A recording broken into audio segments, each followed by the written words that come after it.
qualquer hora do dia que você esteja assistindo esse vídeo. Estamos no ar com mais um jornal Microbiology. E hoje falaremos um pouco sobre o queijo gorgonzola, uma espécie de queijo azul que traz muita curiosidade aos brasileiros. A história do queijo começa em Gorgonzola há muitos anos atrás, onde um funcionário de uma queijaria apaixona-se pela filha do chefe. E numa dessas escapadas durante a produção de um queijo, ele acaba se descuidando e deixando o tonel de leite aberto. E nesse descuido caem alguns fungos do teto. Mas só que para não ser repreendido pelo chefe, ele decide retornar à produção de onde parou, despejando leite frio sobre o leite morno. Aí, passado algum tempo, ele percebeu que esse queijo ficou azul. Mas mesmo assim, para não ser repreendido novamente, ele decide experimentar o queijo. E percebe que ficou bom, e leva ao chefe, que também acha a mesma coisa. Aí nasce o queijo gorgonzola. Rafa, você notou que geralmente as histórias que envolvem queijos sempre envolvem romances? Sim. Tem várias histórias envolvendo esse queijo gorgonzola, vários jeitos de contar essa história.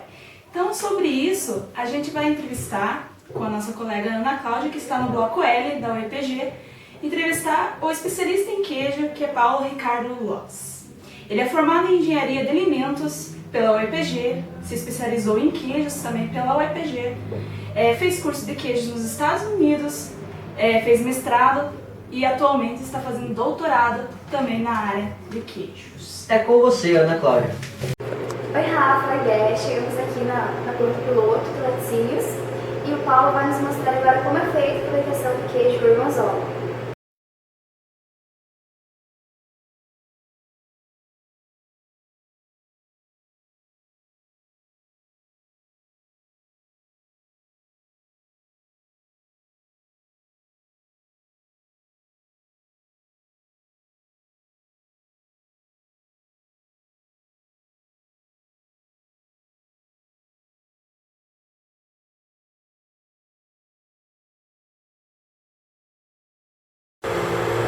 Paulo, você pode explicar qual é o primeiro passo da produção de queijos? Então, o primeiro passo vem com a matéria-prima. O leite a gente busca na fazenda escola, que é o leite que tem todos os padrões de qualidade exigidos pela legislação hoje. A gente traz para cá para começar o processo. O começo do processo é a pasteurização do leite. A gente não pode fazer queijo no leite cru, a não ser que ele mature mais de 3 meses.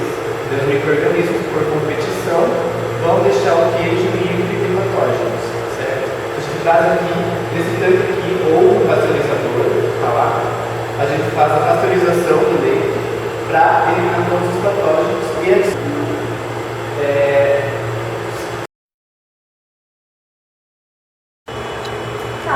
E após a pasteurização, qual é o próximo passo? Depois do leite pasteurizado, a gente diminui a temperatura para a temperatura ideal de colocar a cultura. Aqui a gente tem culturas liofilizadas, que são misturas de micro-organismos, de bactérias lácticas, que vão dar sabor para o queijo e acidificar para dar as características do queijo. Junto, a gente já coloca o penicillium roquefort, que é um pozinho que o fungo vem em forma de pó, liofilizado também, tem os esporos do fungo aqui. A gente já coloca no leite, para lá na frente ele estar dentro do queijo e poder se desenvolver. Paulo, nós sabemos que os fungos estão em todos os lugares. Como que é feita a armazenagem do fungo e o controle para não contaminar essa planta piloto? Então, o fungo ele vem na forma liofilizada, a gente tem que manter ele congelado. Ele estando congelado e bem fechado, ele não tem perigo de se espalhar pelo ambiente e contaminar o que a gente não quer que ele contamine. A gente quer que ele cresça só no queijo. Quando a gente vem aqui para a planta e faz o queijo, a gente procura retirar o máximo possível de equipamentos da planta que possam ser contaminados e usar só o que a gente precisa. As câmaras de maturação é um grande problema, porque o fungo tem muita umidade dentro da câmara e ele cresce muito rápido nessa umidade e na temperatura que está ali. Então, quando a gente vai fazer o queijo gorgonzola, a gente separa uma câmara só para ele, porque se algum outro queijo entrar em contato com ele, vai crescer o roquefort, o penicillium roquefort dele, vai crescer o fungo e vai contaminar com o fungo que a gente não quer. Então a gente tem que tomar certos cuidados para que esse fungo não contamine nem os equipamentos, nem a câmara de maturação principalmente. E depois que a gente faz todo o queijo, a gente procura sempre sanitizar muito bem com ácido peracético, que que vai eliminar os esporos, né? Tentar eliminar os esporos desse fungo. A gente lava muito bem para que esses esporos saiam também com a água e evitar deles se proliferarem no ambiente.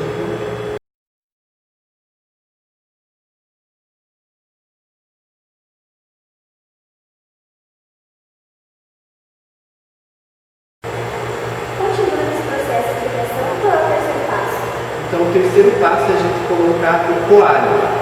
O coalho é a renina, que é uma enzima que tem temperatura e pH ótimos de ação. Então, a gente tem que deixar o leite rotando com a temperatura certa. A cultura já deu uma acidificada, então está no pH certo para essa enzima fazer efeito. O que essa enzima vai fazer? Ela é uma protease. Então, ela vai quebrar as cadeias de proteína, juntar com o cálcio para fazer uma rede que a gente chama de gel ou massa. A partir dessa rede, a gente corta em tubos para começar a tirar o soro. Porque o queijo nada mais é do que a gente concentrar a proteína e a gordura e retirar a água. Então essa água que sai vai ser o soro. Então a gente vai, depois da coagulação feita, leva mais ou menos uns 40 minutos para essa enzima agir e formar a massa. A gente vai lá cortar para eliminar a água e concentrar para poder fazer o queijo. E após a massa coagulada, o que é feito? Então, após a coagulação da massa, a gente usa um instrumento chamado lira e nós cortamos a massa em cubinhos. A gente tenta cortar os cubos o mais uniforme possível para que a expulsão do soro seja uniforme em toda a massa. Então, a gente corta e começa a movimentar essa massa, mexendo levemente, até que todo o soro seja expulso. E a gente tem que lembrar também que, no momento dessa mexedura, parte dos esporos vai sair com o soro, mas parte vai ficar dentro dessa massa. É muito importante que isso aconteça para que lá na frente o fungo possa se desenvolver dentro do queijo. Então, depois dessa mexedura, que a gente tira todo o soro e a massa atinge a consistência adequada, que vai da experiência de quem está fazendo o queijo, para definir quando parar de mexer, a gente coloca ela em forminhas. O queijo gorgonzola, ele não é um queijo prensado, ele é um queijo que você coloca na forma e você tenta manter o máximo de ar possível dentro do queijo. Porque o fungo, você tem que ter as condições adequadas para o desenvolvimento dele. E depois que sai da forma, o que é feito? Então, depois que sai da forma, o queijo precisa passar por processos para que as condições dele sejam necessárias para o fungo poder se desenvolver. Então, depois que a gente tira ele da forma, ele vai para a salga. A salga dele é seca, então a gente passa o sal na superfície e esse sal vai, a partir da umidade do queijo, se dissolver e entrar dentro do queijo. A gente passa bastante sal, porque o fungo ele é água tolerante. E quando a gente coloca sal, ele vai se desenvolver uma concentração maior de sal do que os outros micro-organismos e vai impedir que outro tipo de fungo cresça, ou dentro dele ou na superfície. Por quê? Porque como a gente vai colocar ar dentro do queijo, muitos outros micro-organismos podem crescer ali. E aumentando a concentração de sal, eu tenho certeza de que só o fungo que eu estou colocando, que é o Penicillium roquefort, que é água tolerante, vai conseguir se desenvolver. Então depois que eu passo esse sal, ele vai para a câmara de maturação. A câmara de maturação é uma das partes mais importantes para esse queijo, porque tem a umidade e a temperatura controlada, que além de fazer a seleção desses fungos que vão crescer, dos micro-organismos que vão se desenvolver ali, ele ainda vai dar condições para que o Penicillium roquefort cresça. Então, a umidade geralmente no começo é 85%, eu subo ela para 95% num ambiente bem úmido para o fungo se desenvolver, e a temperatura é mais ou menos 12 graus.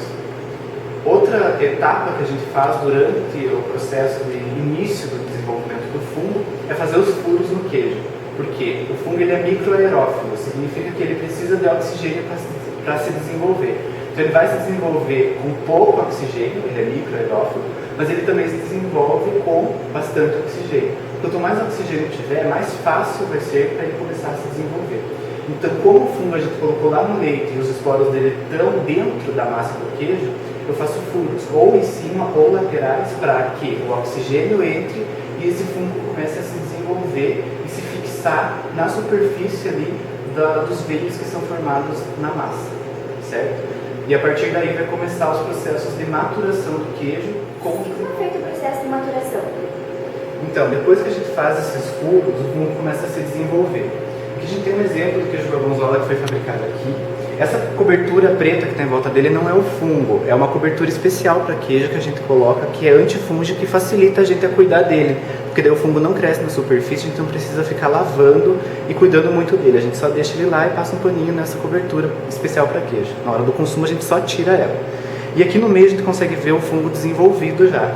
Então onde eu fiz os furos, o fungo começa a crescer. Eu tenho essas ranhuras aqui, que é onde o fungo começa a se desenvolver. A partir daí, esse marmorizado que é feito é da massa do queijo. Então o fungo começa a se desenvolver todo marmorizado entre os pedacinhos da massa que foi cortada e foi dessorada e foi para as formas. Durante a maturação, 2 processos muito importantes acontecem. Um deles é a proteólise e outro é a lipólise. O fungo ele consegue liberar enzimas que são lipolíticas, que degradam a gordura, e proteolíticas, que degradam a proteína. As proteolíticas vão alterar a textura do queijo, porque o queijo nada mais é do que uma rede de proteína que engloba a gordura. Quando começa a quebrar essa rede de proteínas, o queijo começa a amolecer. É por isso que esse queijo é tão macio e ele desmancha na boca, porque a rede de proteínas está fragilizada, ele vai quebrando essas proteínas e essa rede ela fica mais macia e vai amaciando o queijo. Além de, quanto mais ele matura, mais protease ele libera e vai quebrando mais proteína em peptídeos e aminoácidos. Em certo ponto, depois de 20 dias mais ou menos, ele ainda está muito amargo, porque ele liberou muitos peptídeos. Peptídeos no nosso paladar, eles são amargos. A partir daí, depois de mais uns 10, 15 dias, ele começa a liberar mais proteases e os peptídeos se tornam aminoácidos. E os aminoácidos eles têm sabor agradável ao nosso paladar. Por isso que esse queijo é consumido com mais ou menos 30 a 40 dias. Porque daí ele não está amargo e ele está com um paladar bem agradável para nós. Né? E o outro processo é a lipólise, que ele é importante para o cheiro, odor desse produto.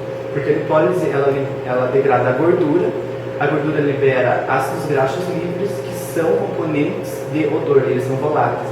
Os ácidos graxos livres eles são voláteis e vão dar odor. O queijo gorgonzola, o Roquefort, eles são os queijos que têm maior quantidade de ácidos graxos livres por grama, ou seja, são os queijos mais aromáticos que existem. Eles têm cerca de 300 vezes mais compostos aromáticos que um queijo parmesão, por exemplo. Então é um queijo que tem muito odor, e isso é bem percebido, né? A gente fala que é um queijo que tem muito cheiro de chulé, de queijo estragado, queijo azedo, por causa desses compostos que são liberados a partir da lipólise, né? E a lipólise e a proteólise acontecem onde o fungo começa a se desenvolver. Ele é apical, então onde ele forma a raiz dele, né? Onde ele começa a crescer e se fixa no queijo, é onde ele vai liberar essas enzimas. Então cada ponto apical dele libera todas essas enzimas que vão fazer esses processos bem importantes de maturação e dar todas as características que esse queijo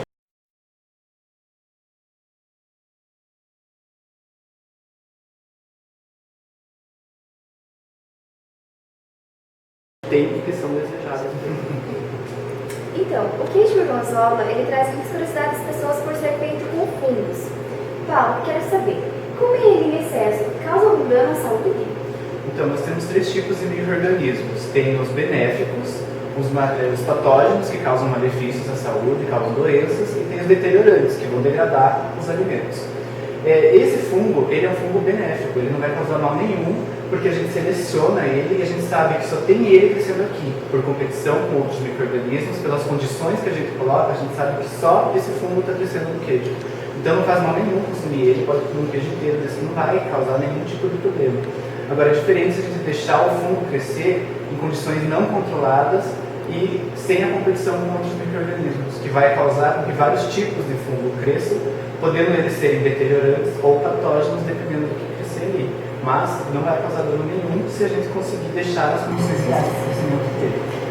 Paulo, já que nós estamos envolvendo a microbiologia nos queijos, você pode falar sobre mais algum tipo de queijo que utilize fungos e leveduras na fabricação? Posso sim. Então aqui, por exemplo, a gente tem o queijo camembert. O queijo camembert ele é um queijo que a gente aplica o fungo na superfície. Ele não vai no leite nem na massa como o gorgonzola. O fungo vai na superfície e acaba crescendo na superfície e causando essas alterações de proteólise e lipólise, assim como no gorgonzola. Os efeitos da proteólise e lipólise do camembert são um pouco menos intensos que no gorgonzola, devido às condições que a gente coloca ele, mas também funciona com fungo, é um fungo totalmente benéfico, que não tem problema nenhum. Aqui a gente tem um outro queijo que é aplicado alecrim na superfície dele. Então o queijo é feito, eles aplicam banha de porco na superfície e jogam alecrim em cima, porque o alecrim tem um óleo essencial que vai evitar de fungos e micro-organismos crescerem, porque ele tem propriedades antibacterianas, né? E o óleo essencial, quando migra para o interior do queijo, ele evita que aconteça a oxidação da gordura. Então não vai ficar um queijo rançoso com o passar da maturação. Então ele tem várias propriedades benéficas pro queijo e também para o nosso organismo, por ter propriedades antioxidantes que vão auxiliar na diminuição de risco de câncer e outros tipos de doenças. E aqui no fim a gente tem um queijo chamado reblochon, que é um queijo onde é aplicada uma levedura na superfície dele, e essa levedura ela é altamente proteolítica, vai causar proteólise na superfície principalmente, amolecendo a textura desse queijo. Ele vai ficar muito macio, porém essa levedura, pela proteólise, ela produz muita amônia, que vai deixar um odor muito forte e proeminente nesse queijo de amônia. Então é um queijo que não é muito apreciado pelo povo brasileiro. Ele é um queijo francês e lá eles gostam muito desses queijos maturados, chamados stink cheese, que são queijos fedidos, na sua tradução literal, e eles consomem esse queijo amplamente lá, mas aqui não é muito bem aceito. É um queijo que tem também fungos na superfície, que vão provocar essa maturação mais acelerada e intensa do produto. Então, você vai dedicar parte do seu tempo para explicar bem detalhado, passo a passo, no fruto de queijo. E muito obrigada, nós gostamos muito. Eu que agradeço a oportunidade e espero que vocês tirem 10. Voltamos ao estúdio com Débora e Rafael. Muito obrigada, Ana Cláudia. Muito obrigado. Queremos agradecer a Paulo pelas suas explicações e pela sua disponibilidade. E até a próxima com mais um Jornal Microbiology, se Deus quiser.